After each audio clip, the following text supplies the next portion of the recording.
In this lecture, first I will give you a brief introduction on the different techniques used for experimental stress analysis.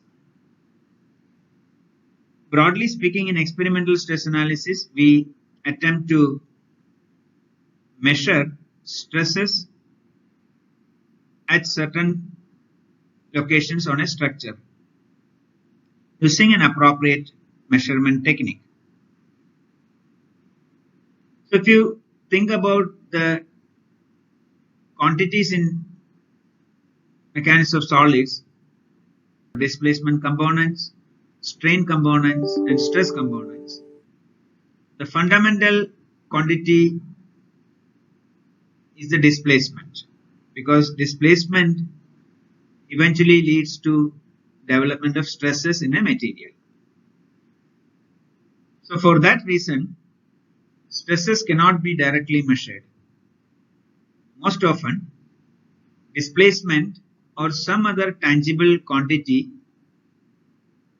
which is related to stress is measured, and from that measurement, stresses are calculated using an appropriate constitutive relationship. So when you talk about measurement techniques, they can be classified into two types. One, localized measurements, which provide information only at selected points on the structure. For example, if you use a strain gauge or a displacement gauge, they can provide you information about strain or displacement at certain locations on the structure. Then we have what is called full field measurement. These techniques provide information at all points in the field of interest. Some examples are photoelasticity, a digital image correlation. There are other laser-based interferometric techniques which are full field measurement techniques. In this course, we will use strain gauges to make localized measurements and the technique of photoelasticity to get information on stresses at all points in the field of interest. Let me give you a bird's eye view of what to expect from these different techniques. So for that, I have taken this example of a circular disc of uniform thickness subjected to equal and opposite forces as shown here. If you install two strain gauges as shown, then you can measure the average strain over the size of the gauge. I'm just showing a strain gauge. The width is around 3 millimeters. So the disc diameter is 25 millimeters. So you can consider this as almost as a localized measurement of strain. Then you have the technique of photoelasticity, which gives you contours shown in this figure, black and white contours, which are locus of constant value of sigma 1 minus sigma 2, where sigma 1 and sigma 2 are the principal stresses. So you get information all over the disk. Then there are other techniques. One of them is digital image correlation,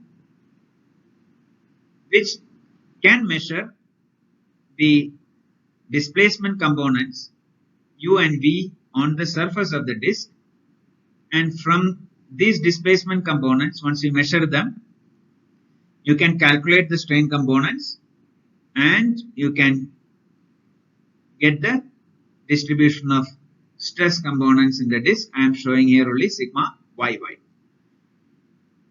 Now, you will notice one thing here. When you are dealing with solids, most of the time you have access only to the surface of the solid. So measurements can be made only on the surface.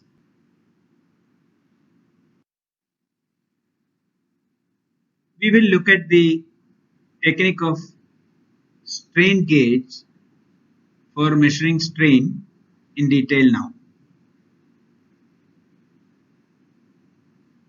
Electrical resistance strain gauges are the most commonly used strain sensor for measuring normal strains. So please note, they are used for measuring normal strains. When you talk about strain, you know that there is normal strain and there is shear strain, right? So electrical resistance strain gauges measure only normal strains. Can be either tensile or compressive, but normal strains. How do these gauges work? They work on the principle that the resistance of a conductor, electric conductor, changes when its dimensions change. If you take a conducting wire of certain length and stretch it so that its length increases, then its resistance will change. And there is a definite correlation between the change in length and the change in resistance. So when you strain a material, its dimensions change, and if it is an electric conductor, then the resistance will change. So you can use this change in resistance to indirectly measure the change in dimension or strain.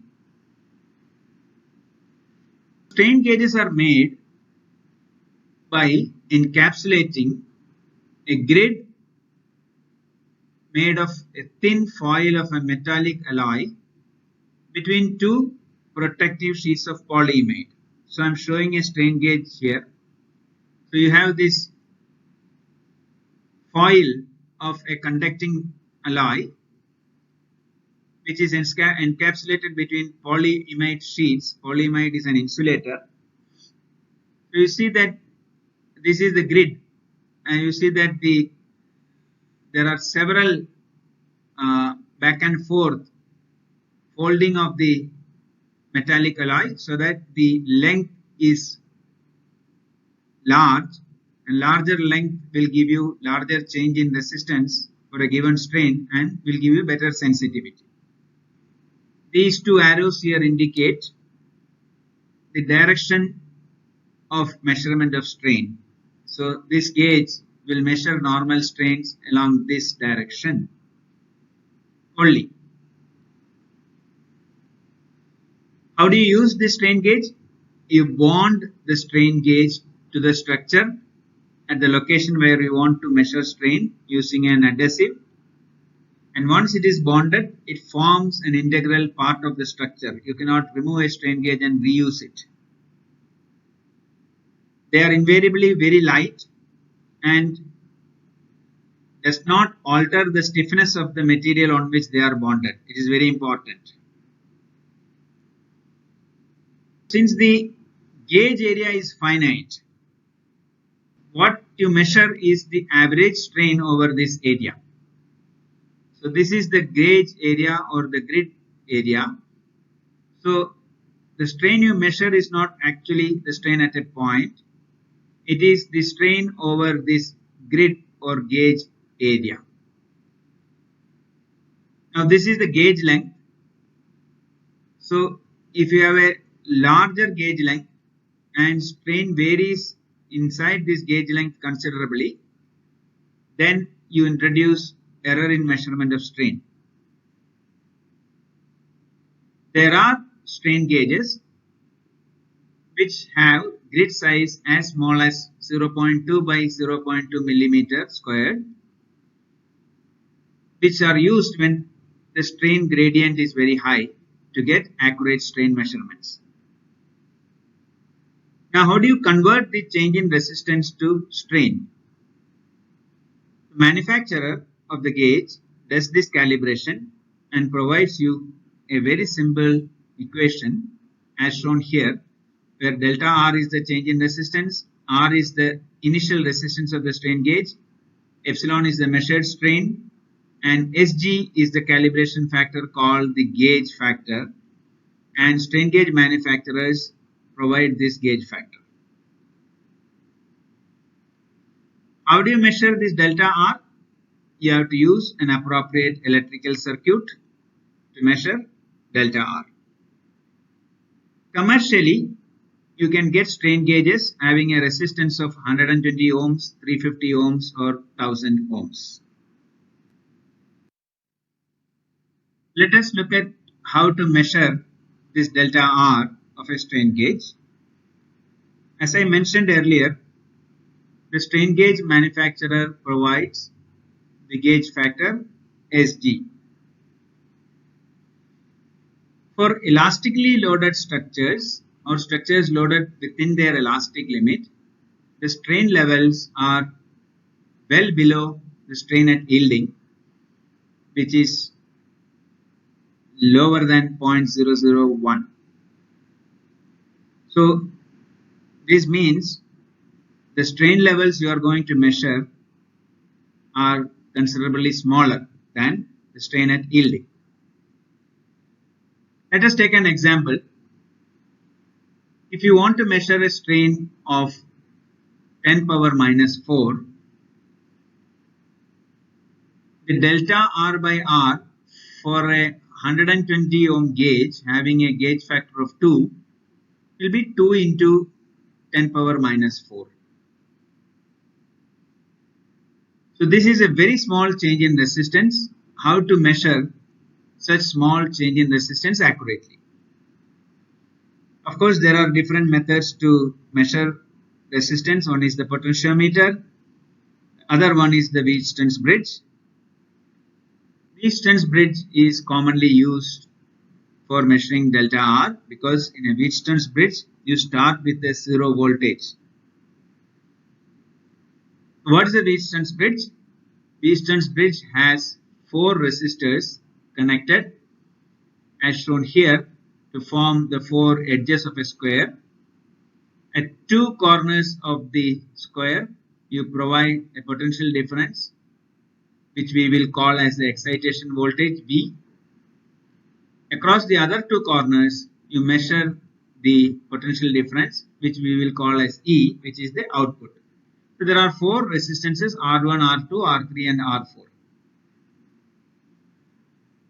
Now if R1, R3 is equal to R2, R4, then the output voltage E will be 0 and the bridge is said to be balanced. That's why I mentioned you start with a 0 voltage. Why it is important? Imagine if you want to measure 500 grams with a resolution of 0.1 milligram. It's going to be very difficult. When you have a finer resolution for a balance, the maximum weight it can measure or the range will also become smaller. So the change in resistance in each of these arms of the Wheatstone's bridge is related to the change in output voltage delta E through this relationship here, which is a straightforward relationship. Please note this is a linearized equation. Since the delta R by R which we will encounter when you use strain gauges is very small, the higher order terms can be neglected and this equation will give you an accurate relation between delta E and change in resistance. Suppose you have all 4 arms of the Wheatstone's bridge or the resistance R1, R2, R3 and R4 are strain gauges having same resistance and gauge factor. Then the change in output voltage delta E by V is given by this expression here. So please note that E2 and E4 get subtracted from E1 and E3. E1 and E3 are added together and from that E2 and E4 are subtracted just by arranging the resistance or the strain gauges in the 4 arms of the Wheatstone's bridge.